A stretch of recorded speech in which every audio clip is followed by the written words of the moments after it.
तो इस फिल्म की शुरुआत में बताया जाता है कि 1980 में माजानंग सिटी के करीब काफी सारे डाकुओं और लुटेरों का मर्डर कर दिया गया था। किसने और कैसे, ये एक मिस्ट्री थी। इस शहर के लुटेरों के दो ग्रुप्स थे, जिनमें से एक थे सुगाली। ये बहुत बेरहम थे और अजीब बात ये थी कि इनको मारना भी पॉसिबल नहीं था। लोगों में मशहूर था कि इनके अंदर या तो कोई जादुई ताकत है या फिर ये लोग खुद काला जादू करते हैं, जिसकी वजह से गोली या चाकू से आम तरीके से इनकी जान लेना पॉसिबल नहीं है। खैर, इस सब के बाद मूवी के पहले सीन में हम डनांग नाम के एक आदमी को देखते हैं। 1984 का वक्त है। डनांग सुगाली लुटेरों की लाशों को दफन करवा रहा है, यानी इन लुटेरों को मरवा दिया गया है। इन्हीं लाशों में एक जेरॉड की भी लाश थी, जिसने एकदम से आंखें खोल ली, यानी वो अभी जिंदा था। डनांग उसके पास आकर उससे कहता है कि मैं जान गया हूँ, तुम कोई इंसान नहीं, तुम्हारे अंदर ब्लैक पावर्स हैं। ये बात उसे जेरॉड की किताब से पता चली थी, जो अब डेनांग के पास ही थी। जेरॉड जोर जोर से हंस रहा था। उसे देखकर गुस्से में डेनांग ने एक शार्प कटर उठाया उसे मारने के लिए। तो मरने से पहले जेरॉड ने इस गांव को कर्स यानी श्राप दे दिया कि जब तक मेरा खून इस जमीन पर रहेगा, या जब जब मेरा खून इस जमीन पर आएगा, तो यहाँ पर मौत और तबाही आएगी। इसके बाद जेरॉड के साथ क्या हुआ वो नहीं दिखाया गया, बल्कि सालों बाद हम एक लड़की जिया को देखते हैं, जो अपने दोस्तों के साथ अपने गांव माजानंग वापस आ रही है, यानी उसी शहर में आ रही है जहाँ पर ये लुटेरे और जेरॉड वगैरह थे। इनकी बातों से हमें पता चलता है कि जिया की मॉम मर गई है और वो उनके फ्यूनरल के लिए यहाँ आ रही है। यहाँ आने का उसका खास मकसद एक ये भी था कि वो अपने डैड के पास के बारे में पता चलाए, जो और कोई नहीं बल्कि जेरॉड ही था। जिया के मैजलिंग में एंटर करते ही यहाँ पर अजीबो गरीब चीजें देखने को मिलती हैं। मौसम एकदम से खराब हो जाता है और पूरे माचानंग पे काले बादल छा जाते हैं। ये असल में जेरॉड के दिए कर्ज की वजह से हुआ था। जिया जो उसका खून थी, जैसे ही वो माचानंग की जमीन पे आई तो कर्ज दोबारा से शुरू हो गया और यहाँ पर तबाही और मौत का सिलसिला अब शुरू हो जाएगा। जैसे ही दानंग जिया को देखता है तो गुस्से से वो लाल पीला हो जाता है। यहाँ हमें मालूम होता है कि दानंग और कोई नहीं बल्कि जिया के ग्रैंडपा है, नाना है, जिन्होंने खुद जेरॉड को मारा था। फ्यूनरल में आए लोग भी जिया को अजीबोगरीब नजरों से देख रहे थे। फ्यूनरल के बाद उसके नाना दानंग उससे कहते हैं, जितना जल्दी हो सके इस जगह को छोड़कर चली जाओ, नहीं तो इस पूरे गांव की मौत की जिम्मेदार तुम खुद होगी। सीन कट होकर अब हमें दानंग के एक साथी को दिखाया जाता है। वो गांव वाले से कह रहे थे कि जिया का यहाँ आना खतरे से खाली नहीं, जितना हो सके अपने आप को बचाने की कोशिश करना, रात को अपने घर के सारे दरवाजे बंद रखना, और अगर दरवाजा कोई भी खड़काए तो मत खोलना। अगर तुम्हारी आंखों के सामने कुछ आ गया तो अपनी मौत के जिम्मेदार तुम खुद होगे। यहाँ जिया अपने दोस्त के साथ बैठी हुई थी। अचानक ऊपर वाले फ्लोर से एक बॉल उसके पास आती है, जो उस बॉल को देखते हुए वो अब ऊपर चली गई। ऊपर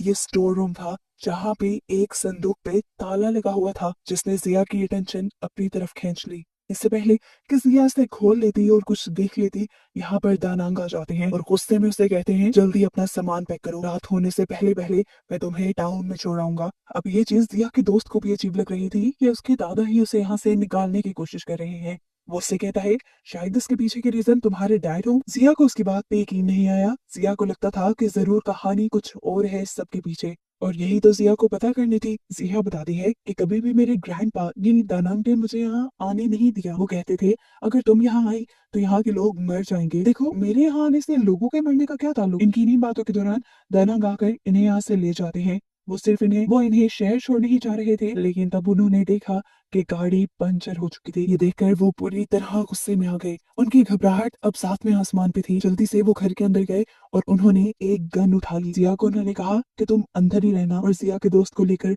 वो बाहर की तरफ निकल गए। जिया उनसे पूछते हैं, आखिर चाहते क्या हैं आप, मुझे किस चीज से बचा रहे हैं, घर में क्यों कैद कर रहे हैं। लेकिन दानांग उसे कोई जवाब नहीं देता और जिया के फ्रेंड को लेकर बाहर चला जाता है। रास्ते में जिया के दोस्त को छोड़कर दानांग अकेले ही आगे बढ़ने लगा था। वो बड़े आराम से सिगरेट पी रहा था। एकदम से उसे हवा में एक काला साया दिखाई दिया, जिसे उसने पहले इग्नोर कर दिया, और उसके बाद उसे दिखाई दिया कि चार काले सायों ने एक कॉफिन उठाया हुआ है। और इस भयानक मंजर को देखकर वो लड़का बुरी तरह डर जाता है। इन्हीं कॉफिन वाले स्पिरिट्स को यहाँ पर दो गार्ड्स भी देख लेते हैं। साथ ही साथ इन्हीं चारों सोल्स को नेबर में मौजूद एक ओल्ड लेडी ने भी देख लिया था। इन्हें देखते ही उसने अपनी बेटी को तेजी से एक कमरे में जाकर छुप जाने को कहा, क्योंकि वो जानती थी कि जो भी इन सोल्स को देखता है वो मारा जाता है, और वो अपनी बेटी की जान बचाना चाहती थी। यहाँ पर एक चीज हमें ये भी पता चली कि ये लड़की यानी उस आंटी की बेटी जिया की दोस्त भी थी। ये सोल्स सबसे पहले अपनी पावर्स से इस आंटी को मार देती हैं और उसके बाद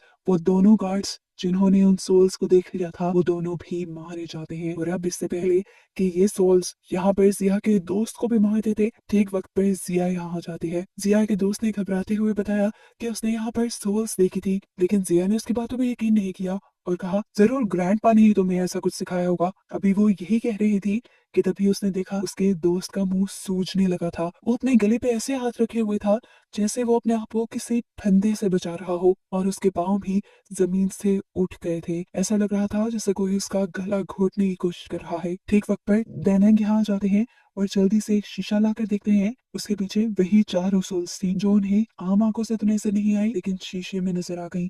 शीशे में ही देखते हुए दानंग उस सोल के ऊपर बंदूक से अटैक कर देते हैं। इस गोलियों में बारूद की जगह नमक था और नमक से सोल्स दूर भागा करती थी। इसी नमक की वजह से उन्होंने जिया के दोस्त को छोड़ दिया और ये लोग अब आगे की तरफ भागे। जिया को समझ नहीं आ रहा था कि यहाँ पे ये सब चल क्या रहा है। वो दानंग से सवाल करती है क्या आखिर ये सब क्या है, लेकिन दानंग उसके सवाल का कोई जवाब नहीं देते और आगे की तरफ चलते रहते हैं। अपने पास मौजूद शीशे की मदद से ही दानंग अपने सामने आने वाली सोल्स को देख पा रहे थे। इतने में ही पीछे से आकर दोबारा जिया के दोस्त को इन सोल्स ने घेर लिया। वो उसको यहाँ पर मार देते उससे दोबारा बचा लिया। ये लोग अब आगे की तरफ चल रहे थे कि अचानक दानंग इनकी नजरों से ओझल हो गए और ये दोनों पीछे रह गए। अब ये जानते थे कि वो सोल जरूर आकर उसको मार देगी।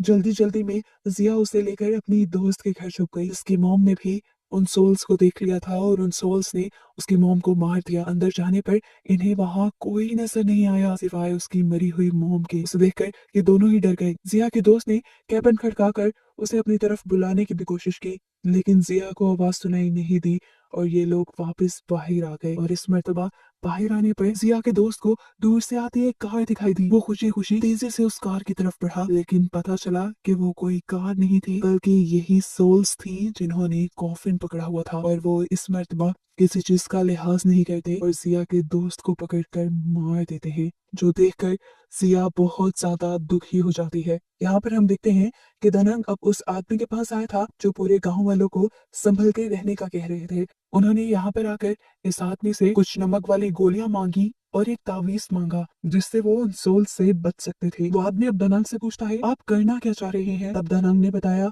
कि जेरोड की बेटी वापस आ गई है और तुम जानते हो ना उसका श्राप क्या है। उसका खून जब यहाँ आएगा तब तबाही लेकर आएगा, लेकिन उसका ही खून उसे भी हमेशा के लिए खत्म कर सकता है और मैं अब उसकी बेटी के जरिए उसके खून के जरिए उसे हमेशा के लिए यहाँ से खत्म कर दूंगा और इस गांव को उसके दिए कर्ज से बचा लूंगा। सीन कट होकर हमें दिखाया जाता है कि जिया को कोई आदमी किडनैप कर चुका है। इसका नाम है यांतो और किसी वक्त में ये दानंग के साथ काम किया करता था लुटेरों को मारने का। क्या वो आदमी जिया के गले में वही तावीज देखता है जो उसे बुरी सोल से बचा सकता था। वो जान गया था जरूर उसे दानंग ने दिया होगा। जिया पूछती है ये किस काम के लिए है। अभियान तो उसे बताता है कि ये उस कर्ज से बचने के लिए है जो तुम्हारे डैड ने इस पूरे गांव को दिया था। जिया समझ गई कि ये आदमी सबको जानता है उसके डैड और उसके ग्रैंडपा के बारे में। वो उससे पूछती है आखिर मेरे डैड के साथ क्या हुआ था। तब यान तो बताता है कि असल में तुम्हारे डैड को दानंग ने गला काट के मार दिया था, लेकिन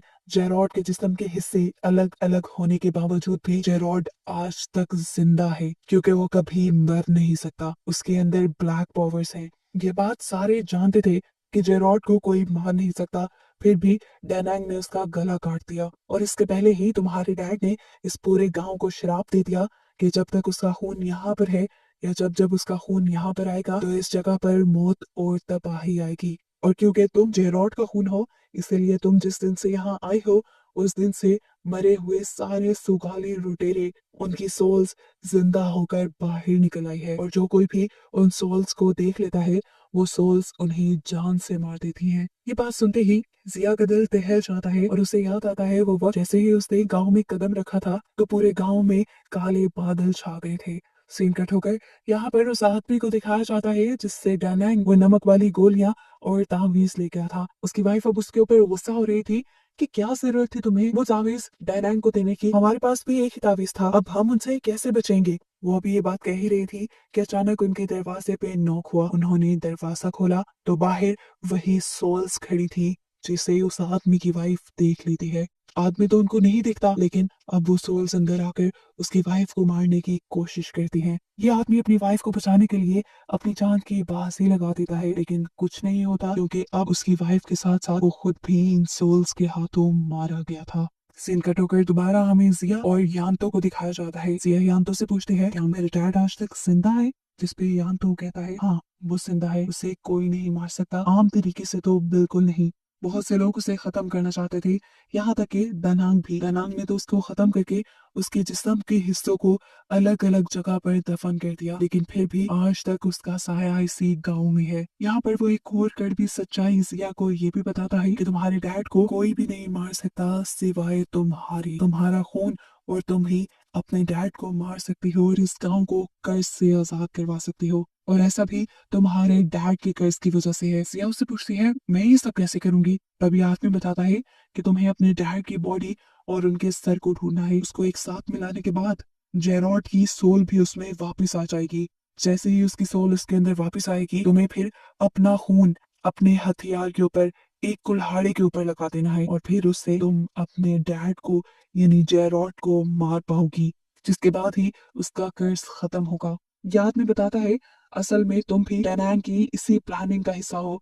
डैनांग तुम्हें यहाँ सिर्फ तुम्हारे डैड को खत्म करने के लिए लाया है। जिया के ख्याल में वो तो खुद यहाँ आई थी, लेकिन ऐसा नहीं था। ये सब डैनांग की एक चाल थी। जिया को अभी तक ये लग रहा था कि उसके ग्रैंडपा गांव वालों के लिए लड़ रहे हैं, लेकिन याद में उसकी ये भी खुशफहमी दूर कर देता है और बताता है कि पहले भी सुगाली लुटेरों को उसने लूट मार मचाने दी और गांव वाले लूट गए। जिसके बाद जब उसने सुगालिस को मारा और ये कर्ज आ गया, तो उसने जेरोड के दांतों से 3 तावीज बनाए, जिससे वो खुद, तुम और उसका एक चेला उस कर्ज से बच सकता है। बाकी पूरे गांव वाले उस कर्ज का शिकार हैं। हालांकि वो चाहता तो पूरे गांव वालों को भी उस कर्ज से निकाल सकता था। ये सारी बातें सुनकर सिया यान्तु से कहती है, अच्छा ठीक है, मैं फिर चलती हूँ, अब मैं ही इन गांव वालों को बचा सकती हूँ। जिसे देखकर यान्तु कहता है, नहीं, तुम गांव वालों को नहीं बचाओगी, हम सारे बुरे हैं और हम सारे गांव वाले मरना ही डिजर्व करते हैं। ये कहते ही उसने जिया के ऊपर भी गन पॉइंट कर दी ताकि जिया मर जाए और ये कर्ज कभी खत्म ना हो। इससे पहले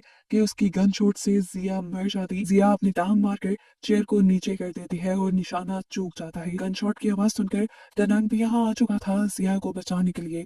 वो यहाँ यान्तु से लड़ने लग जाता है और उसके बाद जिया को लेकर यहाँ से निकल जाता है। यहाँ पर सिया उससे कहती है, मैं अब आप पे बिलीव नहीं करती, मुझे आपसे नफरत हो रही है क्योंकि ये सारा श्राप आपका दिया हुआ है। उसकी ये बात सुनते ही उसके ग्रैंडपा यानी दनांग फौरन उसका हाथ पकड़ते हैं और उसके हाथ पे एक बड़ा सा कट लगा देते हैं और उसके हाथ से निकलते खून से वो एक कुल्हाड़े को रंग लेते हैं। जिसके बाद वो ये कुल्हाड़ा जिया को पकड़ा कर कहते हैं, अब इसी के जरिए तुम अपने डैड को मार सकते हो। जिया ये काम करने से साफ इनकार कर देती है क्योंकि उसे उसके डैड से बहुत ज्यादा प्यार था। अब वो जब ये भी जान गई थी कि उसके डैड इतने बुरे नहीं हैं और वो 10 साल बाद अपने डैड से मिलने वाली थी, तो वो अपने डैड को मारना नहीं चाहती थी। उसकी बात सुनकर डलैंग कहता है, ठीक है, तुम नहीं मारोगी तो मैं मार दूंगा। उसे मारने के लिए सिर्फ तुम्हारे खून की जरूरत थी जो मुझे मिल गया है और मैं अब उसे मार डालूंगा। इस सब के बाद डेनांग सिया को अपने घर ले जाता है क्योंकि उसने अपने घर में ही जेरोड की बॉडी को दफनाया हुआ था। घर लाने के बावजूद भी डेनांग ने जिया को यही एहसास दिलवाया कि यहाँ पे जो कुछ हो रहा है उसकी वजह कोई और नहीं बल्कि जिया ही है। ये बात सुनकर सिया को गुस्सा आ जाता है। उसे लगता है कि उसे भी अब इस कर्ज से नहीं बचना चाहिए, इसीलिए वो अपने गले से वो ताबीज उतार देती है जो उसके डैड के दांत से बना था। उसके ऐसा करते ही स्पिरिट्स उसके सामने आ जाती है और वो उसे देख लेती है।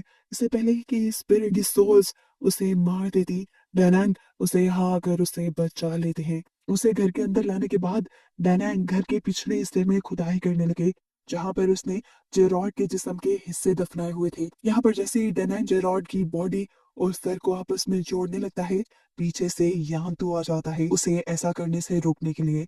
यहाँ उनके दरमियान लड़ाई चलने लग जाती है, जबकि दोबारा हम देखते हैं कि जिया बाहर जा चुकी थी और यहाँ जिया के डैड की सोल ही यानी जेरॉड की सोल ही उसे मारने आ जाती है। जिया ने उसे देखकर पहचान लिया और उसे कहा, ठीक है डैड, आप मुझे मार सकते हैं। इससे पहले कि उसके डैड उसे मार देते, यहाँ जिस्म के पूरा होने पर जेरॉड की सोल उसके जिस्म में वापस आ जाती है और जेरॉड इंसानी रूप में जिंदा हो जाता है। उसकी आंखें खुलने पर उसकी आंखें किसी बिल्ली की तरह चमक रही थी जो कि साइन था ब्लैक पावर्स का।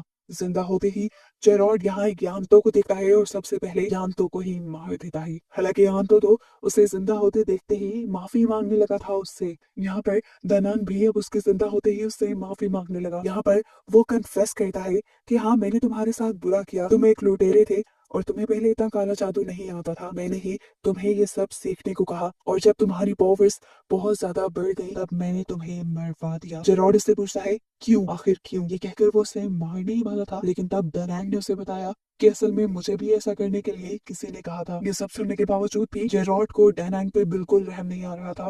वो उसे मारने ही वाले थे, लेकिन ठीक वक्त पर जिया यहाँ गई। जिया ने अपने डैड को गले लगा लिया और वो उसे रोकने लगी। डैड, इन सबको नहीं मारी, इनका कोई कसूर नहीं। लेकिन अब जेरॉड अपनी बेटी के कहने पे भी ये सब नहीं रोकने वाला था। उसने अपनी बेटी से कहा कि जब तक मैं इस पूरे गांव को खत्म ना कर दूं तब तक मेरी सोल को आराम नहीं मिलेगा। जब सिया को ये महसूस हो जाता है कि उसके डैड ताकत के नशे में चूर हो चुके हैं तो उसे तबाही रोकने का कोई और रास्ता नजर नहीं आता। वो अपने खून से एक कुल्हाड़ी को सनकर पीछे से अपने डैड के ऊपर हमला करके उन्हें खत्म कर देती है। यहाँ पर अब जेरॉड मर चुका था। जिया उठी और डैनांग को उठाकर यहाँ से ले जाने लगी, क्योंकि वो समझ गई थी डैनांग बुरा नहीं है, उसने तो किसी और के कहने पे ये सब कुछ किया था। ये लोग इससे पहले कि यहाँ से बाहर चले जाते, यहाँ पर जिया की वो दोस्त आ गई जिसकी मॉम अभी अभी मरी थी। उसने इन लोगों की सारी बातें सुन ली थी कि ये सारा कर्ज जिया की वजह से वापस आया है और जिया की वजह से ही उसकी मॉम मारी गई। इसी गुस्से में वो जिया को शूट कर देती है। ये देखकर डैनांग को गुस्सा आता है और डैनांग उस लड़की को भी मार देते हैं। डैनांग और उस लड़की के मरने के बाद जिया अपनी आखिरी सांसें गिन रही थी, तभी उसे